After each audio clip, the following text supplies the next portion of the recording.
Halo cuy, kembali lagi bareng gue di channel SK21. Kali ini gue mau ngebahas gimana sih cara cepat menginstal program Jupyter Notebook di laptop tanpa harus setting di command prompt, yang kadang bikin kepala pusing liatnya. Dan yang pastinya cara ini sangat simpel, cepat, dan cocok untuk pemula seperti saya dan juga kalian. Buat yang belum tahu, Jupyter Notebook adalah program yang sangat cocok untuk menjalankan bahasa pemrograman Python.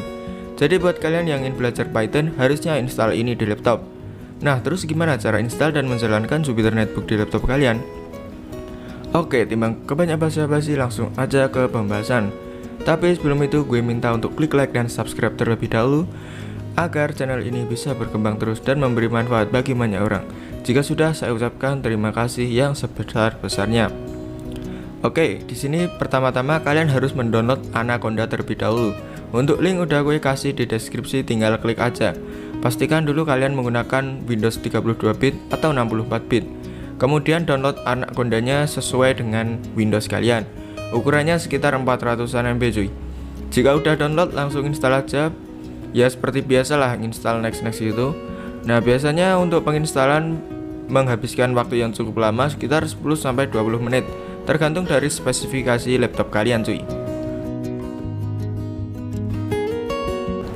Nah, jika sudah selesai installnya, kita bisa langsung menjalankan Jupyter Notebook dengan cara masuk ke Windows di pojok kiri pojok, kemudian ketik Anaconda, lalu klik kanan, terus pilih Open File Location.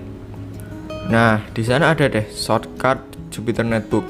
Kalian klik aja, terus kalau udah seperti ini, kalian pencet huruf terserah apa aja. Biasanya gue pencet huruf R. Nah, nanti kalian akan diarahkan ke halaman localhost 8888 milik Jupyter Notebook. Nah, udah masuk deh.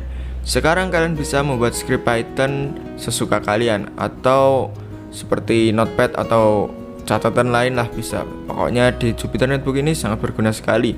Dan selain itu, dengan Anaconda kalian juga bisa, kalian sudah include paket seperti membuat chart atau grafik seperti itu, sudah bisa menggunakan Jupyter Notebook ini. Nah, itu aja sih video tutorial dari gue. Semoga bermanfaat dan jangan lupa untuk like, share, dan subscribe-nya. Sekian, terima kasih.